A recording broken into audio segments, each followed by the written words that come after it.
গণভোটের জন্য যে গ্রাউন্ড প্রস্তুত করা, সেই প্রস্তুত করার বাস্তব পরিস্থিতি কি বর্তমান সরকারের আছে? গণভোট এখন ভোট হবো কি না এখনো তো গ্যারান্টি পেতেছি না। গণভোট হলে যদি সবাই মনে করে যে ভালো বাংলাদেশের জনগণ, তাহলে গণভোট হোক। নগর থেকে নাগরিক, নাগরিক থেকে জনগণ, সমসাময়িক এবং জনগুরুত্বপূর্ণ বিষয় নিয়ে ঢাকা জার্নালের নিয়মিত আয়োজন পাবলিক জার্নালে স্বাগত জানাচ্ছি আমি আশিক আরিফিন। জাতীয় নির্বাচন সন্নিকটে, এখন মূল আলোচনার বিষয় হয়ে দাঁড়িয়েছে গণভোট। কেউ বলছেন নির্বাচনের আগে, আবার কেউ বলছেন নির্বাচনের পরে গণভোটের আয়োজন করতে। সাধারণ মানুষ কি ভাবছে চলুন শুনে আসি। গণভোট যে কনসেপ্টটা, এই কনসেপ্টটা যে এই মুহূর্তে নিয়ে আসা হচ্ছে, এটা তো ধরেন এখন পলিটিক্যাল যে সমীকরণ, সেই সমীকরণের উপর অনেক ক্ষেত্রে নির্ভর করবে। এখন প্রত্যেকটা শক্তি চাচ্ছে যে তার মতো করে সংবিধানটা সাজানো হোক, তার মতো করে গণভোটে ফলাফল আসুক। তার মানে জনগণের আকাঙ্ক্ষা কি, তার চেয়ে বড় হয়ে মানে সামনে আসতেছে চলে যে এইখানকার পলিটিক্যাল যে পক্ষগুলো তারা ঠিক কী চায়। আপনি যদি খেয়াল করেন গণভোট চাচ্ছে কারা, এদিকে ইসলামী কিছু দল এবং এনসিপি ছাড়া বাইরের অন্য কোনো দল কিন্তু আর গণভোট চাচ্ছে না।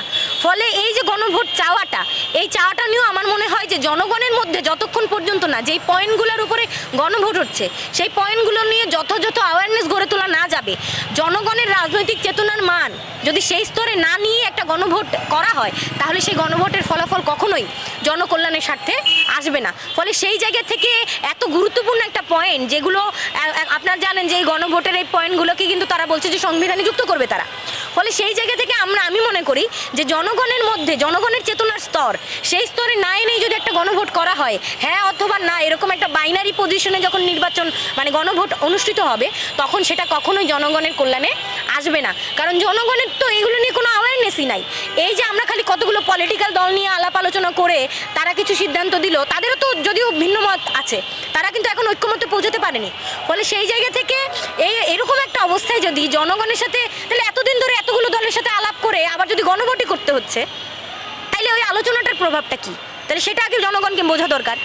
আর জনগণ যদি গণভোট দেয়ই, তাইলে এই গণভোটের যে বিষয়গুলো, যতগুলো ধারা জানেন আপনারা 48টা পয়েন্ট একটা, তাহলে এগুলো নিয়ে জনগণের মধ্যে কতটুকু অ্যাওয়ারনেস গড়ে তোলার মতো বাস্তব পরিস্থিতি আছে।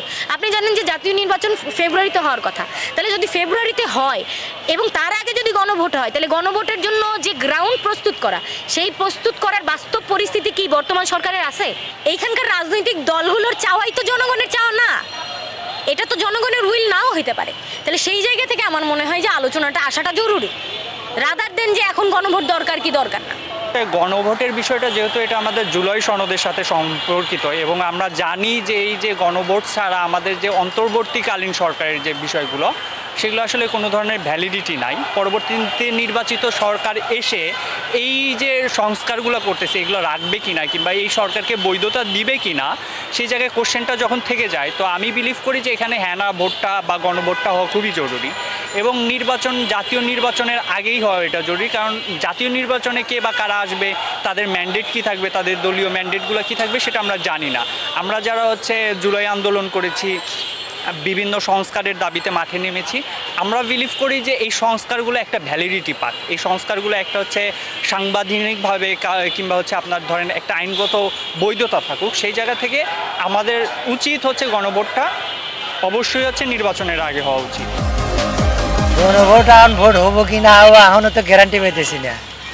এখন তো এই যে ঢাকা শহরে ঘুরতেছি, দেখতেছি খালি জায়গায় জ্ঞান ভোট হবো কিনা শিওর নাই তো। না, নির্বাচিত সরকার আসলে তো আসলে গণভোটটা ওইভাবে হবে না, মানে এটা তো পেশি শক্তি ব্যবহার করা হবে তখন। এই কারণে এই সরকারের আমলে আমার মনে করি যে গণভোটটা হওয়া উচিত। গণভোটটা হচ্ছে ওয়ান কাইন্ড অফ ভোটের মতো, যে তারা, আর এটা তো যেহেতু জনগণই ডিসাইড করবে, এটা যেহেতু গণভোট তো আসলে কোনো পলিটিক্যাল নেতৃত্ব ডিসাইড করতেছে, ব্যাপারটা এমন কিছু না। তো এটা তো জনগণরাই ডিসাইড করতেছে। তো গণভোট হলে আসলে আমি এটাকে নেগেটিভ পজিটিভ আসলে ওরকমভাবে কিছু বলতে চাই না। আমার মনে হয় যে গণভোট হলে যদি সবাই মনে করে যে ভালো বাংলাদেশের জনগণ, তাহলে গণভোট হোক। গণভোট এবং নির্বাচন, আমি গতকালকে একটা ফেসবুকে পোস্ট দেখলাম যে একই দিনে দেওয়ার যদি পসিবিলিটি থাকে কিনা সমাজের, তা আমি অবশ্যই চাবো দেশে স্থিতিশীলতা বজায় রাখার জন্য ঠিক আছে, দেশের সার্বিক পরিস্থিতি, আইন শৃঙ্খলা থেকে শুরু করে তারপরে বিভিন্ন ধরনের দাপ্তরিক যে কাজগুলো হচ্ছে বাংলাদেশের মধ্যে, এই সবগুলো মেনটেন করার জন্য আসলে নির্বাচনটা অতি দ্রুত বাংলাদেশে দরকার। সাধারণ মানুষ তাদের অসাধারণ চিন্তাভাবনা, তাদের চুলচেরা বিশ্লেষণে উঠে আসে যে কোনো যুক্তি এবং যুক্তির খণ্ডন। দর্শক, আমাদের আজকের অনুষ্ঠান এই পর্যন্ত। আগামী অনুষ্ঠান দেখার আমন্ত্রণ জানিয়ে ইতি টানছি। আল্লাহ হাফেজ।